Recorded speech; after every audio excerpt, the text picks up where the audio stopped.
A continuació ens parlarà en Joan Vila, portarà l'experiència des d'una empresa privada. Les següents seran des de l'administració.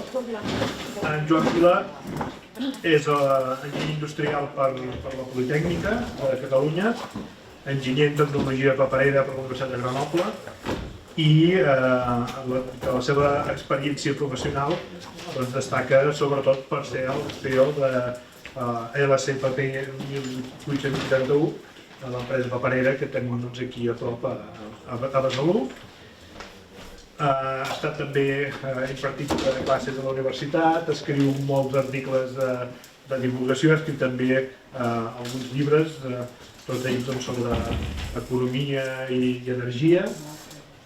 I bé, l'hem portat en aquesta ocasió, perquè ja va venir una altra vegada a presentar-nos l'últim dels seus llibres. Aquesta vegada l'hem convidat perquè ens parli més de la seva experiència des de l'empresa i que ens expliqui què és el que han intentat fer des de la seva empresa i sembla que finalment se n'estan sortint per anar millorant des del punt de vista de la sostenibilitat i suposo ja veient la tendència als entrebancs i els problemes que s'haurà trobat pel camí. Endavant. Molt bé. La Roser controlarà el temps.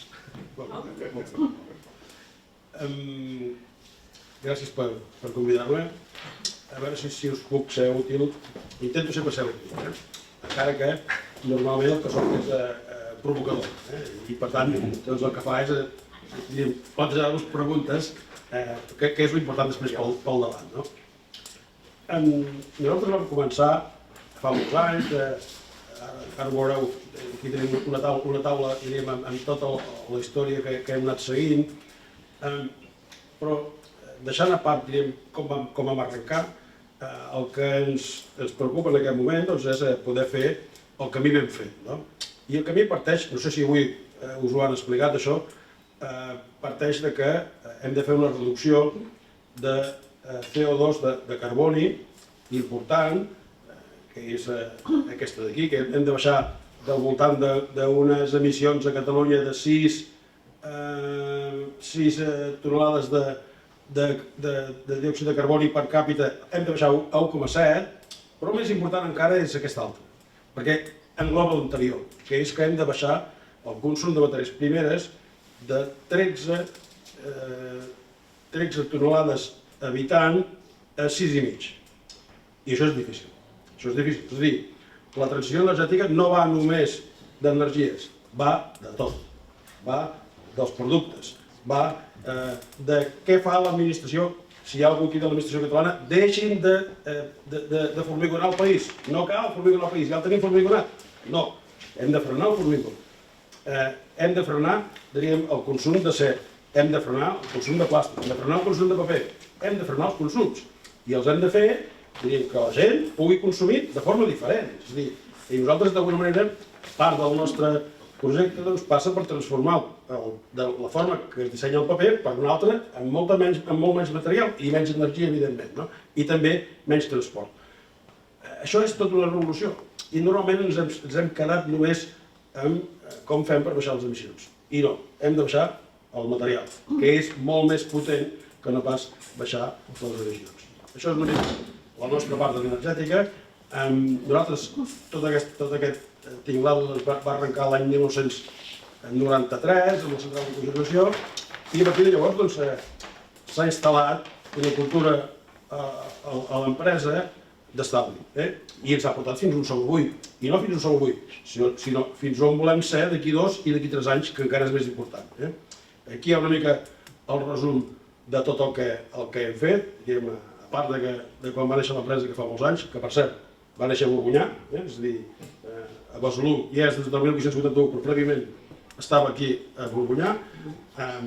El nostre procés comença el 93, anem invertint tant en energia com en màquines de paper, diríem una darrere l'altra, fins a arribar aquí on som ara, el 2022, on abans d'acabar l'any haurem adjudicat la construcció del parc de 3,5 megawatts del parc fotovoltaic. La Núria ha dit que els havia costat 4 anys, 7 anys.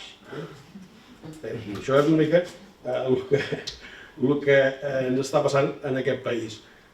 No té sentit, no té cap sentit. No s'entén com un parc, diríem, d'autoconsum, doncs tardi tant de temps a tramitar-se. I el fotut és que per nosaltres aquest parc és pilot. Aquest parc ens aportarà només el 12% del consum d'electricitat. La fàbrica B treballa 24 hores, 300 i pico dies l'any. Per tant, això ens aportarà el 12% del nostre consum. Per tant, el parc és pilot. És a dir, si realment hem de resoldre això, hem d'anar molt més lluny. Segurament hem d'anar a 13 megawatts. Però bé, s'ha de començar. Clar, si el pilot que ens ha costat 7 anys, doncs ja no us dic res del que passarà quan continuem. Més o menys l'estructura de la fàbrica té 2 màquines de paper, la central de cogeneració està dissenyat perquè cada una estigui dedicada a una màquina de paper. Aquí veieu a baix de tot que hi ha una caldera de biomassa, que això va engegar l'any 2017, i va engegar perquè en la central de cogeneració enviava els gasos per secar el paper, surten els gasos de secar el paper que encara tenen energia, i a darrere tenim 2 calderes més que recuperen aquest calor i produeixen vapor per a les màquines. Però no hi havia prou calor residual per produir tot el vapor que consumíem i vam haver de recórrer amb una caldera complementària que anés en biomassa per no haver de consumir gas natural, que és aquesta d'aquí. Això es va inaugurar l'any 2017. L'estructura que fins ara teníem era una estructura de recuperació serial, és a dir, passàvem d'una acció on aprofitàvem el calor i el calor que encara quedava residual li posàvem una altra acció i així 4 accions en sèrie per anar aprofitant el calor i així obtenir el millor rendiment possible.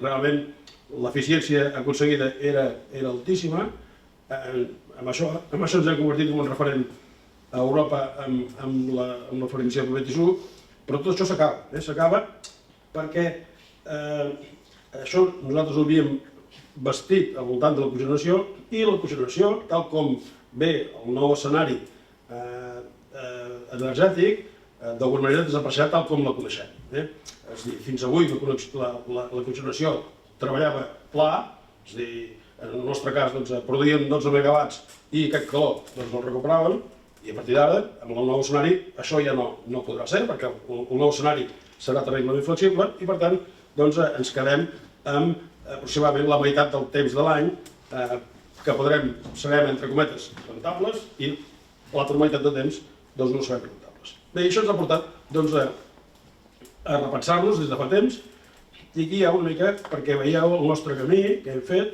és a dir, el valor de tot són els quilowatts hora per cada tona de paper fabricat, aquest és el valor estàndard, amb el nostre procés de recuperació baixàvem al 2100, repensant el producte d'una capa en lloc de 2 capes baixàvem a 1.700, quan vam adoptar tota aquesta tecnologia per la màquina que ja teníem i la vam refer amb tots aquests conceptes, vam poder baixar encara més avall i finalment, quan hem repensat el rotllo final del consumidor, encara hem pogut baixar més. Tot això d'aquí és fruit d'assaig i error. I el relat d'aquí diu, després d'haver fet un pas, en veus un altre. Però primer has de fer el primer, Si no fas el primer no veus el segon. I després del segon veus el tercer. I després el tercer veus el quart. És a dir, és impensable des del principi veure el final. Impensable. És accés d'informació que no tenim. I això s'ha de traslladar a la societat. Ha d'anar així, això. És a dir, hem de fer pilots, hem de fer accions per poder veure una mica més enllà i a veure si tornem a veure una altra nova acció i així anar successivament. Això és el camí de la transició energètica, és aquest. Nosaltres som un exemple del que ha de fer la societat com a transició. I això és la mateixa curva pensada en CO2 i un altre punt important, que és el zero. El zero és important. Un dia era al Palau Macaya i havia anat amb en Franco Vino i estava fent una xerrada i en Franco Vino, que és d'Olot, tenen un espai que es diu Espai Zero, des de fa molts anys, mostren com es pot fer, es pot estar amb zero consum extern d'energia. I el tenia davant. I mentre estava parlant vaig dir, Frank, nosaltres un dia també farem un zero. I això us parlo de 5 o 6 anys enrere. I no tenia ni idea de com ho faria. Però sí que és important, diguem l'objectiu. I és important, Maria, és important pensar en gran. És important pensar en gran, no només en petit. Perquè si només penses en petit, no arribes allà. Però a mi em toca pensar en petit. Ja ho entenc. De fet, nosaltres també pensem en petit, diríem, en el nostre cas, però vull dir en gran, vull dir amb objectius grans, amb objectius grossos, amb objectius que a vegades són impossibles, o que serien, diríem, quasi bé tothom pensaria que no es poden fer. Bé, tot això és una mica el que hem anat fent, diríem, mentre hem anat desenvolupant producte, tecnologia, i hem anat, diríem, avançant. Fins a un punt, va arribar un dia que vam decidir, en lloc de fabricar paper perquè altres empreses el convertissin, vam decidir que aquestes empreses que nosaltres tenim de clients no en tenien el nostre relat. I no en tenien com, en lloc d'anar amb 2 capes, anar amb una capa, doncs podia ser millor. I no només no ho tenien, sinó que no ho sabien fer, tampoc. Fins que ens vam llançar a la piscina, vam muntar una màquina pilot, vam fer proves al taller, d'aquí va néixer una patent, d'aquesta patent la vam presentar a Brussel·les i vam obtenir un Horizon 2020, 1.900.000 euros per executar aquesta idea de forma industrial.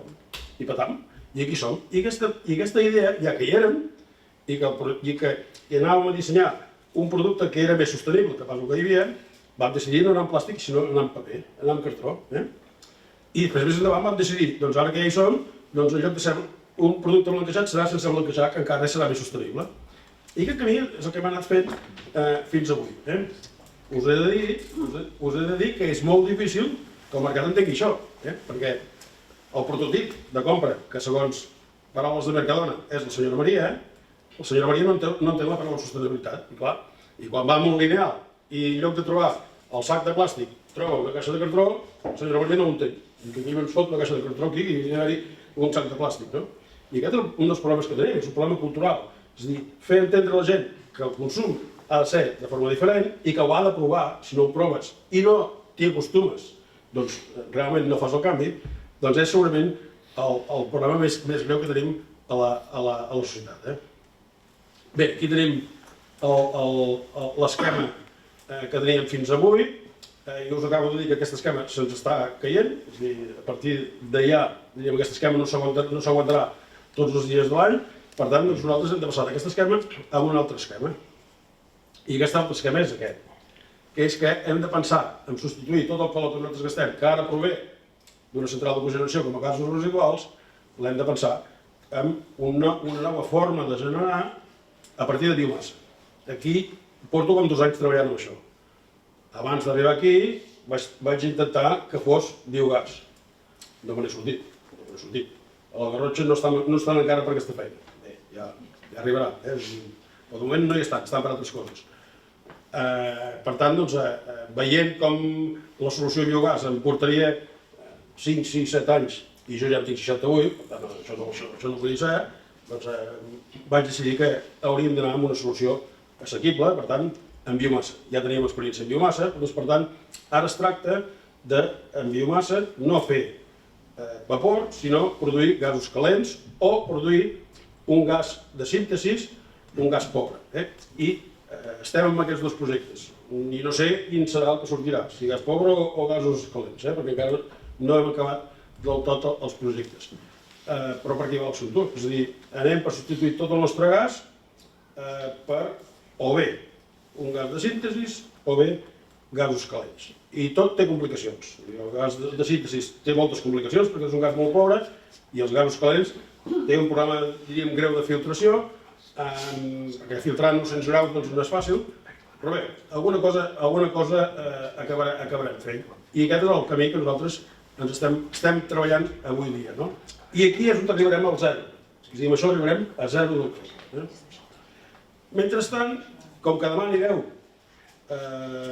Sant Esteve de Guialbes, us ensenyo una aplicació, diríem, que ve dels mateixos propietaris de Sant Esteve de Guialbes, que tenen una planta a Vilanant, i en aquella planta de Vilanant doncs, van fer una cosa que és, per mi és històrica, que es van associar amb una empresa que es diu HAM, i aquella empresa agafa el biogàs, el filtre, aquell biogàs té el 65% de metà, el filtre, li treu el CO2, li treu l'aigua, li treu el sulfídric i comprimeix aquell gas a 250 bars, el posa en un camió i ens el porta a la fàbrica.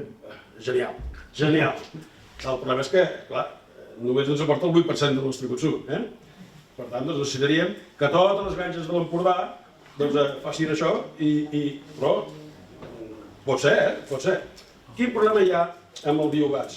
El problema és que no sabem valoritzar-lo bé. Sant Esteve de Guialbes tenen un motor que produeix electricitat i això doncs, hi ha el que hi ha. És a dir, un motor petit de 500 kW té, entre cometes, la tecnologia que té, els sensors que té, les proteccions que té, i diríem, no deixa de donar els seus problemes. Per tant, diríem, treure el gas a base de camions, doncs a mi em sembla, ho trobo genial, sempre quan, evidentment, estigui a una distància raonable.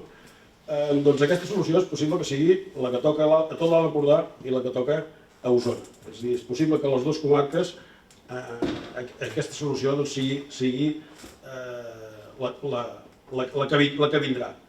Sabeu, això ningú us en parla, a l'administració catalana no tenen el número al cap, que no el saben, com sapigueu que dels 120 terawatts hora que haurem de tenir renovables l'any 2050, aproximadament 20 hauran de venir d'aquí. 20 hauran de ser en forma de biogàs, o en forma de gasos de síntesi, o en forma de calor en biomassa. O sigui, 20. La resta l'haurem de fer amb electricitat, però aquests 20 són importants. I a Catalunya tot just ara hi ha l'IREC que està començant a fer un pla, diríem, per aquest tipus d'energia, diríem, que prové de la biomassa i prové dels residus. Però és molt important, perquè tots els residus urbans, la part orgànica, pot fermentar-se. Tots els residus industrials, tots els residus ramaders, més els fangs de les depuradores, són material per produir aquesta fermentació. Per tant, això és clau. I és clau per Catalunya perquè a Catalunya tenim molta indústria i per tant això és un puntal important. Com deia la Nuri, no tenim nodes perquè ens els han ocupat, però aquí els tenim tots. Aquí els tenim tots. I això hauríem d'anar a tota velocitat, perquè això només depèn de nosaltres, no depèn de que si Madrid diu, que si Madrid no diu. No, això només depèn de nosaltres. I aquest és una mica l'esquema final. L'esquema final, que jo no sé si el vol dir, però a mi m'encanta. A mi m'encanta. Si veieu, hi ha, diríem, una part que hi ha la gasificació, que és aquí, que ja us dic que no sé si acabarem amb gas de síntesi o amb gasos calents. Això ens aporta la major part de l'energia que consumim. Una part d'aquí vindrà en biometà, diríem, com us acabo d'explicar ara mateix, i després hi queda la part elèctrica, que ja us he dit que el nostre parc fotovoltaic és un parc pilot, però que si ha de produir tota la nostra energia, doncs ha d'augmentar. Però no només ha d'augmentar, sinó que l'hem d'emmagatzemar per ser autosuficients del tot. I autoemmagatzemar implica tenir o bé una bateria, que això encara està lluny de ser assequible, o bé tenir un petit salt turbina bomba que jo el veig factible. Jo el veig factible amb l'esgru. Nuri, et convido a parlar d'això, perquè és possible que sigui una idea bona per sola energia. I em sembla que això no necessitem de nodes una altra vegada i això pot ser una bona solució, diríem, per consums, entre cometes, Maria, petits. 13 megawatts són petits, que no siguin petits. Però bé, vull dir que no són quilowatts, són 13 megawatts. Bé, aquest seria una mica l'esquema objectiu ideal. Ja dic, torno a repetir, no sé si hi arribarem, perquè clar, si per fer 3 megawatts i mig ens ha passat 7 anys, Per arribar aquí ens ha passat igual de 25, no sé. Però és important entendre una mica la nostra manera de fer, pensar en gran. Pensar en gran vol dir 0, i anem a 0, i vinga. I faci falta el que faci falta. Si falten 7 anys, falten 7 anys. I si fa falta que ens hem d'associar amb no sé qui, ho hem de fer. I si fa falta, com si ens hem d'associar amb Endesa, que no ho sé, però vull dir que si fa falta, ho farem. L'important és assolir l'objectiu, perquè és que no hi ha una altra solució. I aquest és una mica el nostre camí, cap al 0. Cap al 0 i deixeu-me que us digui que no vaig tan lluny. O sigui, quan vaig començar amb tot això, el veia quasi impossible, el veia com una quimera, però ara quasi bé l'honor. Si és que el 0 té olor. No ho veiem.